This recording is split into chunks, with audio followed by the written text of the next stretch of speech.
consultant here at Esri UK, and I work in our natural capital strategy focus group.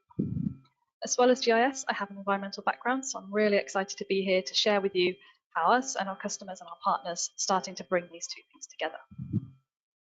I can see we've got a huge range of people from various organisations on the call today. Some of you are just starting your journey, some of you are somewhere in between, and a few of you are actually quite advanced there as well. And that might be, we've got people in local government, environmental consultancies, non-profits and private sector companies as well. So I really just wanted to recognise that diversity and the clear, broad interest that we have and the experience we have in this area.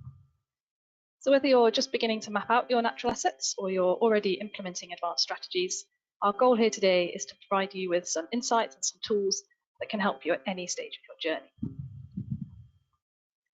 In this session today, we're going to learn about the importance of where your natural capital is, why it's key to put a value on it, and how we can start to harness some advanced spatial tools and drive collaboration. And we have a great lineup today to speak to those points. I was going to ask everyone to turn their cameras on to say hi, but we are experiencing some technical difficulties in that area. But luckily, we do have some pictures here so you can see them. I promise we're all here. We've got Louise from NHS Scotland and Andy from Public Health Scotland. They'll be sharing how they discovered the where. We've got Stuart and Luke from Temple Group. They'll be providing some thought leadership really around understanding and prioritising the benefits of natural capital. And one of our consultants, Catherine, will be giving a technical demonstration around using the suite of ArcGIS, really powerful web editing tool. We've got Slido up and running here, so do log in using the QR code here. We've got the passcode, or you can go to slido.com. And this is where you can put all your questions for the presenters today, and we'll come back to them a little bit later on. So I will just give everyone a half a minute or so to just log into Slido. And we will run a couple of polls throughout the presentation as well today. And I am actually going to kick off with one straight away. So I'm gonna move on, but don't worry that the QR code will still be there for those of you who need to do that. So the first poll really just, I think we asked this in our registration email as well, but do you know where your natural capital is? Really just to get a bit of an idea there of what the range is, I suppose. So absolutely, pretty much, sort of, or not at all. I just switch over to Slido. We can hopefully see some answers coming in. Great that we've got some absolutely answers. That's great. But okay, it looks like the clear leader there is sort of, and that's great. Hopefully, you guys answering sort of and not at all are going to get plenty out of this webinar today. Oh, it's still going. It's great to see. Thank you very much, everyone. We'll do continue to answer that. We'll come back to that after as well. Look out for the next poll as well. All right, here we go. So for those of you who missed our annual conference last month, we held a panel discussion with some customers around the subject of biodiversity net gain legislation. Now, why is that related to natural capital? Why did we talk about that at a GIS conference? Well, the biodiversity net gain legislation and other related environmental policies all have something in common: location. So if we start at the very beginning, the fundamental questions that we're asking when we're doing this is, what natural capital do we have? How do we protect and optimize it? And where is it? So we can talk about the nuances of what natural capital even is, and we can go over the climate challenges and biodiversity decline that we're experiencing. And we should, I don't want to diminish those things at all, but as a mapping organization, where we can help fundamentally is in the where. The panel session was packed out. You can see from the pictures there, which was really great. It really showed a great level of interest in the topic and recognition of the importance of spatial data in addressing environmental issues. Because our habitat is, because our habitat landscape is a complex combination of interrelated features, whether that's rural, urban, natural, or man-made. Each habitat holds really unique value depending on its location and context. So, for example, a woodland near to a city could be providing recreational space and urban cooling. A woodland on a remote peninsula could be contributing to biodiversity and carbon sequestration. But then a woodland on a floodplain is offering flood mitigation services. A woodland on a hill provides maybe erosion control and habitat diversity. And I've just picked on woodland there, but what I'm trying to get at is that by recognizing the fact that all natural capital is crucial for our quality of life and the the future of our planet. We're giving it a value, and that's what allows us to compare it to economic assets, and therefore we can better quantify those benefits. Now, if you'll indulge me a little, I'm going to throw a term out there that's been around a while and continues to be a really hot topic: digital twin. And when we think about digital twins, there are so many definitions and variations, but actually GIS has always been a digital twin. We've always been creating digital representations of the real world. And that has really often been of the natural world. So when it comes to natural capital, there's almost nothing new here. This is our kind of matrix of digital twin that we've developed here at Esri. And we can see that natural capital has a thread all the way along it. So if we start at the bottom, simply capturing habitat data, whether that's in the field with tools like field maps, or from the air by capturing satellite or aerial photography. Using that data, we can then visualize the habitat with detailed maps, 3D scenes, so that we can see that distribution and how it interacts with other features. Spatial analysis tools allow us to assess the health and functionality of those habitats. We can use graphs and charts. We can map hotspots. When I talk about real time, I'm thinking of monitoring change using the vast range of sensors that we have available now. And semi-autonomous could mean using deep learning algorithms to automate some of those tasks. Now, of course, as an industry, what we're striving towards, but we're not quite there yet, is that fully autonomous digital twin. And I absolutely see natural capital having a prominent part in that. What we can do right now with advancements in technology like real-time data feeds, 3D visualizations, advanced web editing, is we can really start to harness the power of those tools to drive better understanding and better collaboration. And by talking about a natural capital digital twin, what we start to see is other sorts of environmental challenges being wrapped into it. And of course, let's keep the focus on natural capital for this webinar, but what if by smartly mapping that natural capital, we can start to reach out to other green and blue infrastructure projects, climate change mitigation workflows, sustainable agriculture practices, forestry management, wildlife conservation. In all these areas, the power of spatial data lies in its ability to provide detailed, actionable insights that drive effective decision-making. Now, we're not experts in natural capital and the related legislation, we're geospatial experts. So I'd like to introduce you to an organisation that's been through that journey of realisation about natural capital and how spatial is key to it.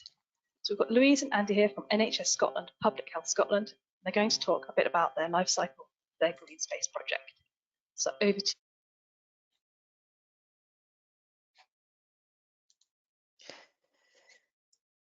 Thanks, Emma. Okay, I have control. So good afternoon, everybody. Thanks for inviting me along to today's webinar.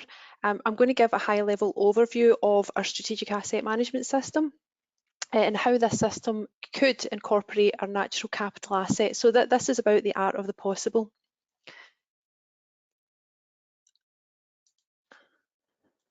So what is SAMS, our strategic asset management system? I'm not going to go through all the points on the screen, but it's a national system. It's mandated through policy. For a number of years, we've been mandated across NHS Scotland to use an asset management system since 2010.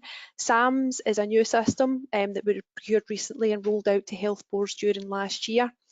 And we have over 500 registered users. This ranges from everyday users to occasional users for things like annual reporting and people with more of a strategic role. And this is across all 22 health boards across Scotland. So within the SAM system, it's primarily property data. So it's data associated with asset management, property transactions, capital investment, fire risk assessments, and it can also capture asbestos information as well. It allows health boards to undertake strategic assessment of the current condition of their assets, identify risks such as backlog maintenance, and capture all the property transactional information and data such as leases, licenses, acquisitions and disposals, etc. I already mentioned fire, so it can highlight risks in relation to fire risk assessments as well. The flip side of it as well is the data and information that we gather that populates the system can also give boards that forward look as well. So they can look at the life cycle of their built asset, so what investment is needed over the life cycle of the entire building. So this is just a little graphic that looks at what our future aspirations are of the system. So thinking about what we already have and how do we start to build on that. So you'll see on the left-hand side, I've highlighted we're going to be looking at scoping the environmental and sustainability and net zero requirements. Now, how do we start to capture that within our SAM system? So how do we supplement what we already have? And it's thinking about how do we support the boards to become the informed client and support that decision making in relation to their assets, which should include their natural capital assets as well. And at this point, I'm going to hand over to Andy from Public Health Scotland.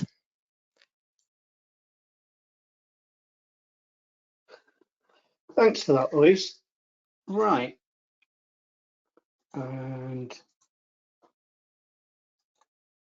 there we go. So completely separately to the SAM system, back in 2022, we were actually commissioned by NHS Assure to look at the green space and try and understand the scope and scale of the green space contained within the NHS Scotland estate.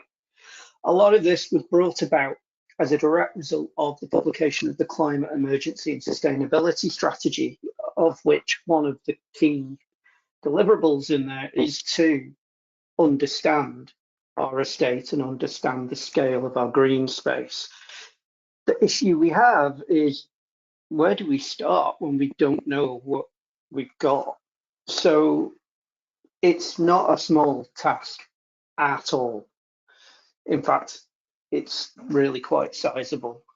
So looking at the NHS estate as a whole, there's 22 NHS boards there, 14 of which are the territorial boards, which are the ones that we sort of commonly associate as on-the-ground services, things like NHS Greater Glasgow and Clyde, NHS Lothian.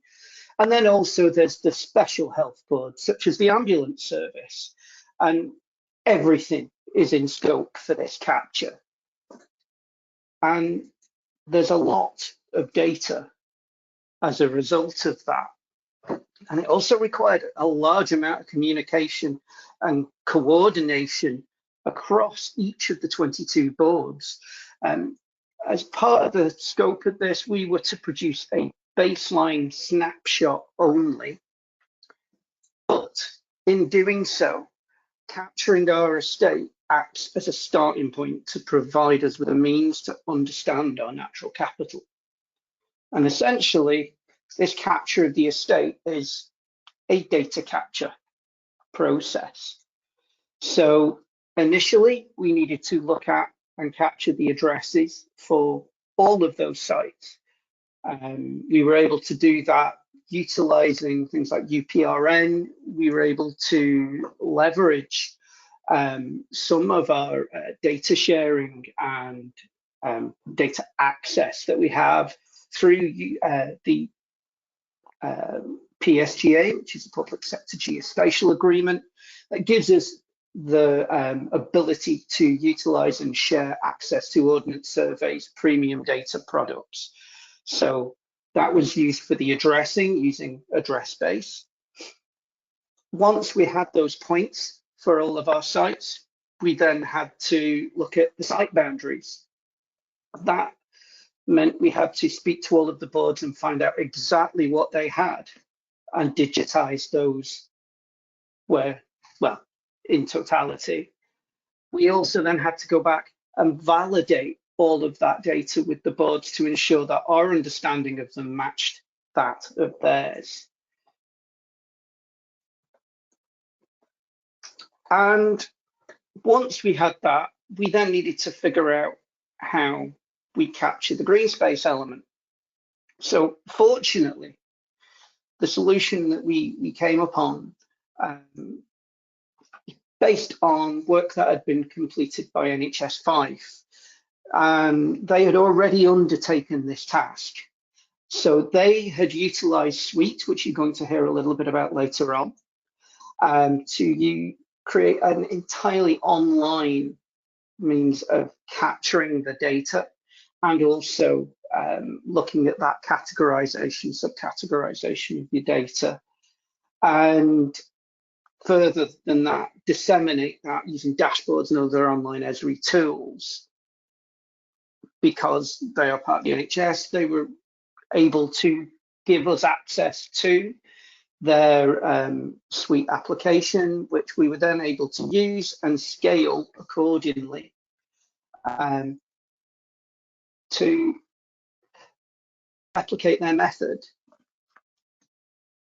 And then in addition to that, we were able to add identifiers to further augment the data as necessary once captured. It wasn't quite as straightforward. So when it came to scaling that data, we'd originally used the exact method and the exact data. So they had looked at using Ordnance Survey's master map topography data as well as the green space data. It turned out for Fife that was fine, but when we started to look at areas with sort of more rural sites, that wouldn't necessarily work, as the green space data is only for urban green space. So we had to pivot and just utilize the master map topo data. There was also a massive validation process as well, once we'd captured everything, just to ensure it was all correct. And as it happens, we are still undergoing that validation process with some of the boards. And then after that, there was the need to recode our data into more broad categories. So we've ended up with something quite simple and straightforward, such as being able to simply understand the green space, what's a building, what's man-made, what's blue. But we can then add detail further down the line. The one thing about all of this is there is a huge amount of potential from this data set that we have now created. We've used this to underpin work both locally and nationally, with some of this information already going into inform UK habitation surveys for 3 of the NHS boards, resulting in something looking like this for each of their sites. And then in addition to that, we're going to look to switch out the master map data and see if there is an impact of moving towards using the Ordnance Survey NGD, so the National Geographic Database land cover, to see if that can give us some additional detail there.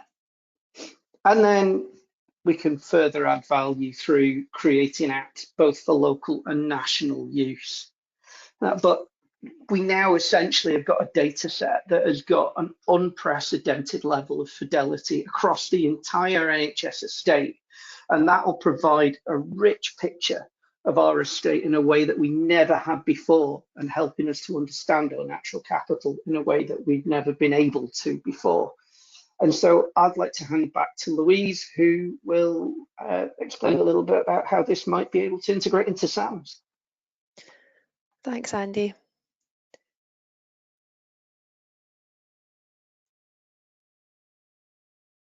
I'm just trying to take control of the presentation.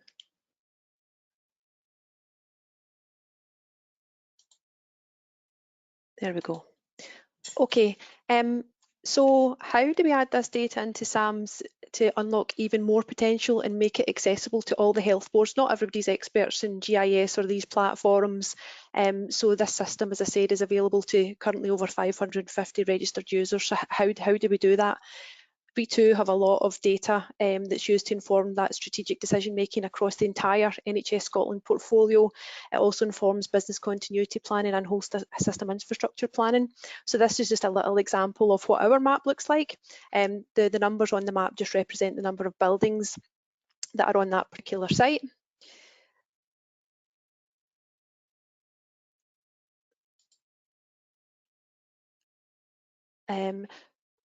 Thank you to whoever moved that on.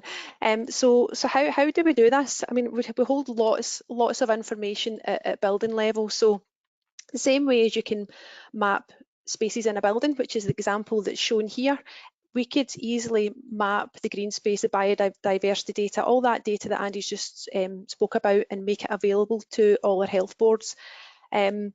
It can be uploaded to SAMS, and the spaces could be identified by type, if the area is grassland, or similar. There could be very detailed information is there. Whatever data and information is available, we can pretty much pull it across into our SAMS environment. We can also provide any supplementary data that might sit below that as well. And this, as I said earlier, it just builds on the property information about our built assets and enriches that data for the boards to make those informed decisions. So this is actually an example from NHS Lothian, who've already done this exercise, and they've mapped the natural capital assets out with the SAM system, and they won an award for it at our national conference a couple of years ago.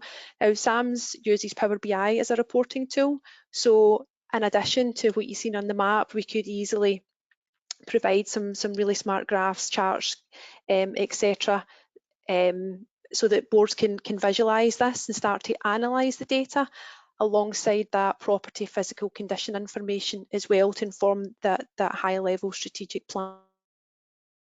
So we're just about to commence the scoping exercise. So working together with Public Health Scotland, Andy and his team, means digital twin that Emma spoke about earlier, and give boards that holistic view of the NHS Scotland estate. So thank you.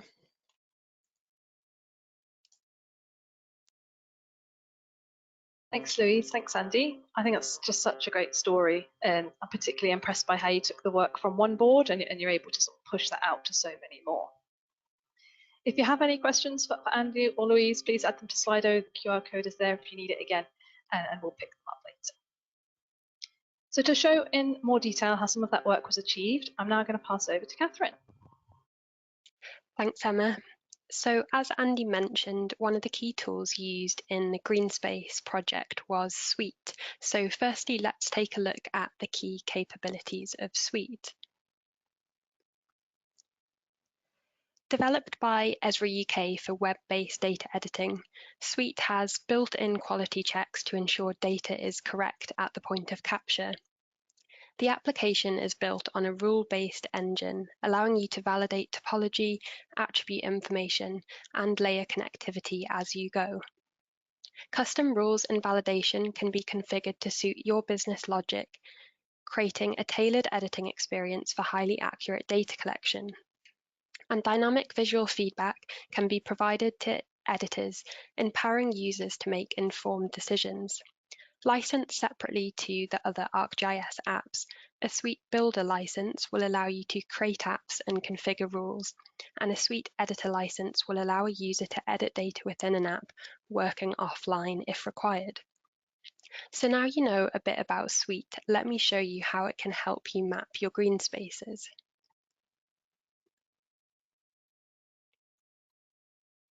I've configured a simple Suite application to digitize some land use on my fictional land holdings in Avonmouth Docks on the outskirts of Bristol. As I zoom into the site, you'll see I can begin to get a feel for the land use using the Ordnance Survey Master Map base map. There's a mixture of buildings on my site, storage areas, as well as some water and green space around the edge. The user interface has been kept clean and simple, with a few tools available to me in the top toolbar, as well as some panels on the left-hand side. I can search for locations, view the layers in my map. At the moment, the only data I have is my land holdings polygon, and I also have the option to add any plans that I may need to georeference to help me with my digitizing. So to begin creating my land use areas, I can select the Create button on the top toolbar. This then activates the Choose button, and I can select the layer I want to begin editing. Expanding land use, I can see I have the option to choose from 10 high-level land use types, which I'll be able to obtain from the OS master map data I'm using. I'll begin by picking water from the list, and there are various drawing modes available in Suite, but I'm going to begin just with the standard mode enabled. I'll very roughly digitize a polygon of this area of water on the edge of my site, clicking to place my points and double-clicking to finish my shape. With this new polygon selected, I can see I now have additional options in the top toolbar. For example, selecting Reshape will allow me to edit any individual vertices. If I'm not happy with any of my edits, I can quickly undo these to revert them, but I'll stick with this polygon for now and show you some of Suite topology rules at play. I'm going to choose to digitize an area of grassland, and this is going to overlap both the water polygon I've just drawn and my site boundary. When I complete this shape, these overlapping areas get automatically corrected for me. This is because I have rules set up stating that my land use must be contained within my land holdings, and features within the land use layer can't overlap with each other. Undoing those test polygons for now, I want to demonstrate another draw mode. Again, I'll choose water and this time enable follow. You can now see my cursor is snapping to the underlying master map data in my map, allowing me to really quickly digitize this polygon of water accurately. And although this polygon is much more accurate, if I had to digitize all these features individually for my whole site, it's going to be pretty time consuming. So instead, I want to make use of an automated trigger I have configured in this Suite application. To do this, I'm going to select my whole site boundary and use the copy and paste function. I'll paste the boundary into my estate boundaries map, and this is going to automatically pull through the land use information from OS master map and put it in my land use layer, saving me a lot of time and removing any human error from my digitizing skills. This trigger has been configured using an arcade script, and if I zoom in, you can see my land use polygons which align to the OS boundaries. Now I have just done this for one site, but this process could easily be replicated for all your land holdings, just like in that case study we heard from Louise and Andy. Now I have a representation of land use on my site, I can answer the first part of the puzzle: where is the green space on my land holdings? I could choose now to bring Suite into the field with me and enhance this data with more detailed habitat information. Or I may want to bring this data into another application, for example, a dashboard to analyse the breakdown of land use and help me plan for future developments at this site. Now, this demo has focused on high-level land use categories obtained from OS Master Map, but with arcade scripting, Suite can be configured to suit your organisation's requirements using whatever data you need, and Andy mentioned a few other options earlier. And there are plenty of resources available to help you get started with Suite, from online documentation, demo applications, and we had a technical session from our recent annual conference on unlocking biodiversity net gain using Suite, which you can find on our website, and we'll also share the links to these in the follow-up resources. But for now, I'll hand back over Emma to take us through the next part of the webinar. Thanks, Catherine. I know we're not really supposed to have favourites, are we? But I think Suite might be my favourite product. So it's really great to see it in action via some application.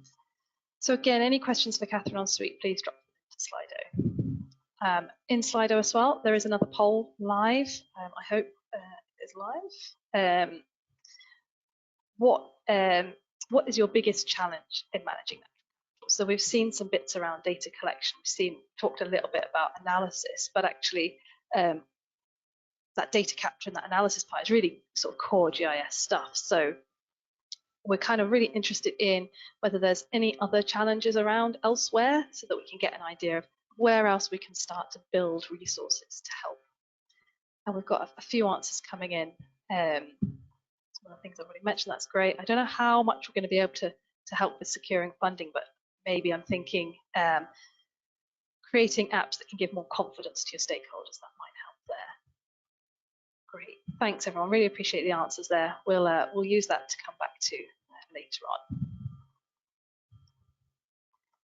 So from the other side of the story now, we've got our ecology experts who also have expertise in ArcGIS, and they're going to expand a bit on that, sort of the importance of mapping natural capital. So I'd like to hand over to Luke and Stuart now, who are going to talk about, like I say, making some more spatially informed decisions. Over to you. Thank you, Emma. Good afternoon, everybody. I'm Stuart Wilson, Divisional Director at Temple, and I have a focus on natural capital and biodiversity net gain. So with my colleague Luke Chittock, we've been invited to talk to you about natural capital approaches and how we can move from an understanding of natural capital baseline into an evaluation of proposed change.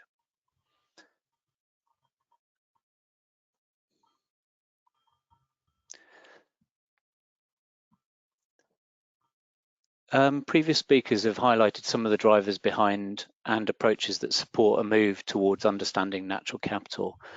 Fundamentally, a natural capital approach is about collation of information that supports consideration of the value of nature in decision making. This could be a landowner considering a change in land use in one of their fields, through to a local planning authority considering its local plan and changes in area land use allocation. So in better understanding natural capital, we can help to ensure that in managing or changing natural assets, we do so in a way that seeks to avoid, or at least is based on, awareness of the potential for depreciation or decline in the quantity or quality of our natural environment. In turn, this helps us to understand and rebalance rates of harvesting or loss and creation or regeneration, supporting better environmental outcomes. There is a complex range of approaches available to support this. I provided some examples in the outer part of this circle. And this includes those listed. The environmental benefits from nature tool is one of those developed by Natural England, and it supports the assessment of change. But whilst these tools are numerous, they are often sector specific and don't always provide comprehensive assessment or indeed clear outcomes. So while in England, the Environment Act has now made a substantial contribution to ensuring that there is consideration of habitats and specifically biodiversity net gain from planning, this does not account for change in natural capital, nor does it identify all potential opportunities we might derive from land use or management change. So natural capital can help us target where investment can deliver multiple benefits rather than focusing on traditional single topic issues, so that we can derive the best overall change.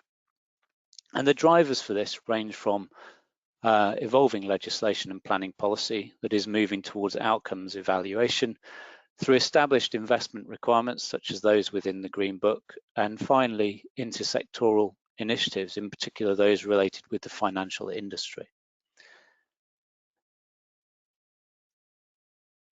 We've already seen on the previous slide the relationship between natural capital and services, here the outer circle, but that misses the role of stocks. And it also assumes that everybody understands what stocks and services are. Stocks are, in essence, physical assets, such as soil, air, water, and living organisms, or systems like woodland. Services are the benefits that are derived from stocks, and these are broadly grouped as cultural, regulating, provisioning, abiotic, and aggregated services. Simply what these help us to understand is how the services that flow from stocks help specific end users, that's us. So examples of provisioning services are more aligned with people's traditional understanding of the benefits they derive from nature, and the things they are therefore in much better position to quantify in monetary terms, things like food, timber, water supply, and fish. We all know what we think these are worth to us. Cultural services, including recreation, physical health, and education, are arguably less well understood and less often monetized. And these services are often freely given and maintained indirectly through taxation or landowner management, meaning that users don't have to pay directly for them and may not assign a value to them. They also tend to often have bespoke assessment methods. And then somewhere in the middle are the regulating services, which are essentially those that address impacts on humans, which we would more clearly recognise, but might have difficulty placing a value on. So regulating services give us flood regulation, carbon reduction, noise reduction, air pollution removal, and temperature regulation. So government does value these things as it influences a level of funding it needs to set aside for services like healthcare. The Office for National Statistics, as an example, produces data on some of these services, and in 2020, deciduous woodland and urban trees were reported to have supported removal of £1.4 billion worth of air pollution per year in England. And that value is derived from avoided medical treatment. So in all of this, whilst the theory is understood and bespoke assessment methods exist, the main challenge is to ensure that we transition from theory to application so that we support informed decision making.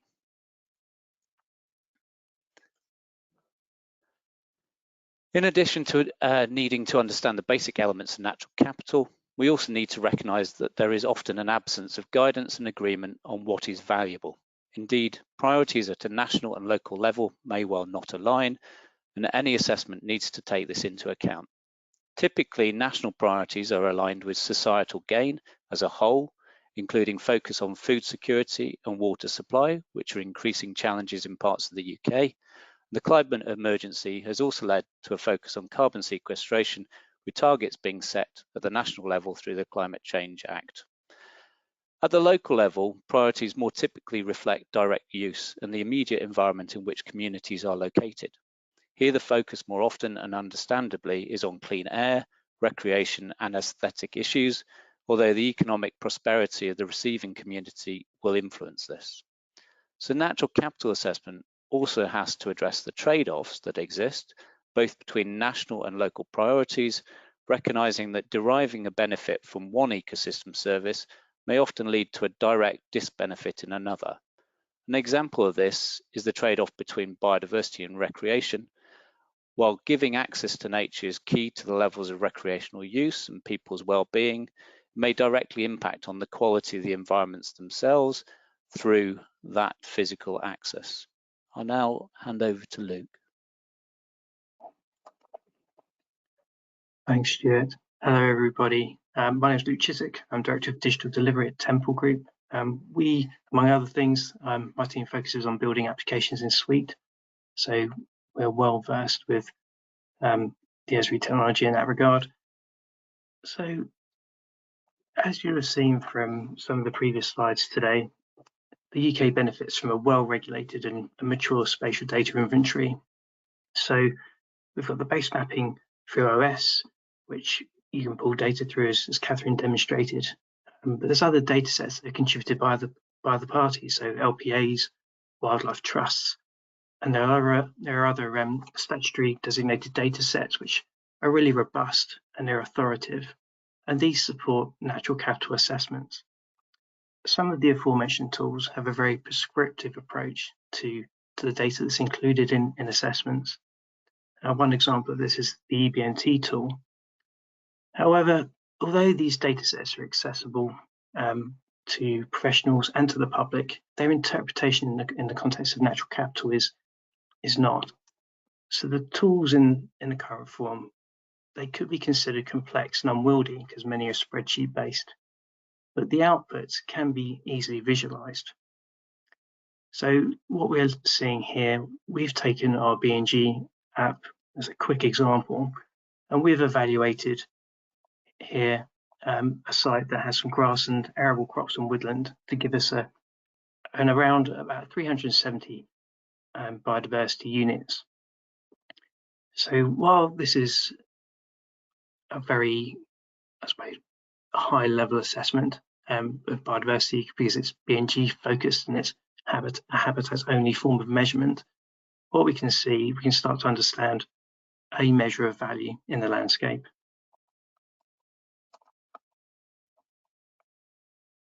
And with that information, we can start to understand how land use changes and projects that support improvement in biodiversity or ecology or other natural capital indicators, but then if we focus on one of those elements alone, we might miss the wider potential for improvements in those other parts of natural capital. So if we changed that top polygon and we take it from cereal crop to broadleaf woodland in this scenario, you can see an output here that we've run through one of the tools.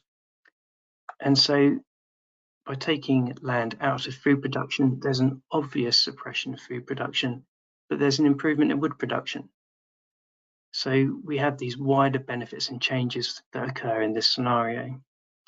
For example, we have improved flood regulation, we have better water quality, we have improved air quality regulation, we have local cooling and shading and relevance for extreme heat scenarios, and we have potentially improved recreational access. And we have a better quality aesthetic of the natural environment. And so while there are trade-offs, as Stuart previously mentioned, and these are part related to strategies at a local and national scale, what we're able to do is using the tools to provide an understanding of the changes in natural landscape and the benefits. And by sharing the understanding of their natural capital is key. It really is fundamental for communities to understand and value the natural capital, but also appreciate how land use change needs to occur to meet these changing objectives at different scales. And I think for us at Temple, we're very much an outcome-based organisation.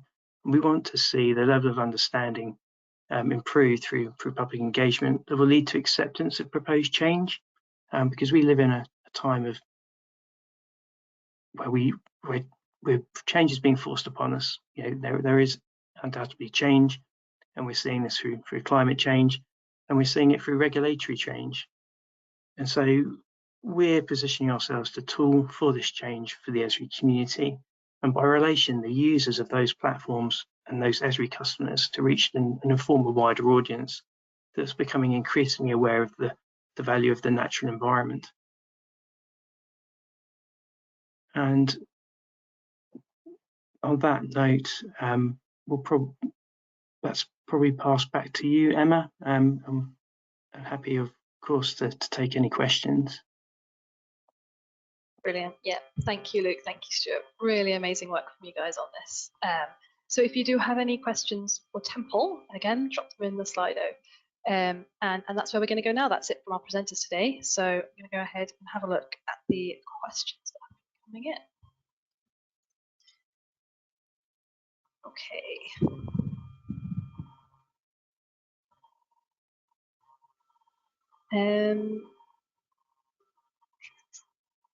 Louise, and do you want to pick up that one around the NHS Border States Departments? Is it compulsory for NHS Border States Departments to use the SAM system? Yeah. Thank you. Yes, so I'm happy to pick that up. So the use of an asset management system is actually a policy requirement. So there was a policy for property and asset management in NHS Scotland published back in 2010. So that was for the operational performance of assets, to make sure they're recorded, it's monitored and it's reported, reviewed, to effectively reduce the risk across the estate. So that's for built assets, and also captures fire in there. So at the moment doesn't include the natural capital assets. However, we are looking to review the policy because we recognise that it's 14 years old. So there's an opportunity there, I guess. Hopefully that's helpful.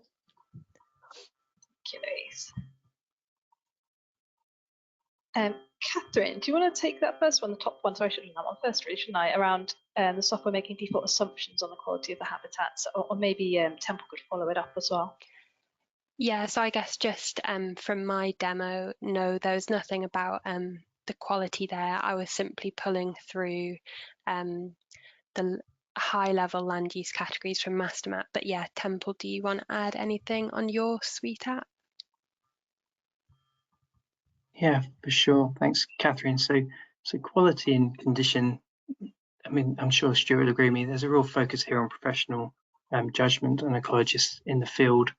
In addition to understanding what habitat is there are 3 other elements to B&G, and that's strategic significance, distinctiveness, and condition.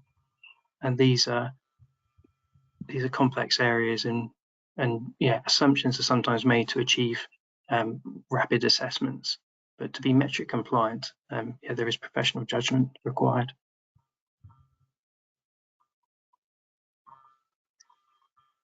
Thank you. How have you quantified the hopefully resulting social prescribing activities? Andy and Louise again? Yeah, I can pick that one up. So essentially, in terms of answering this, we're just producing the data set that will then be used locally by each of the boards to answer some of these questions. So we can't necessarily say how that's going to happen, but we are enabling the boards to have the right information to be able to start looking at some of these issues. So. Thank you. And I guess while you're there, or maybe it was that top one, I think is the rest of the question on that. I think could it be used as a basis for organisations in England creating an initial map of their natural capital? Is that the rest of that question?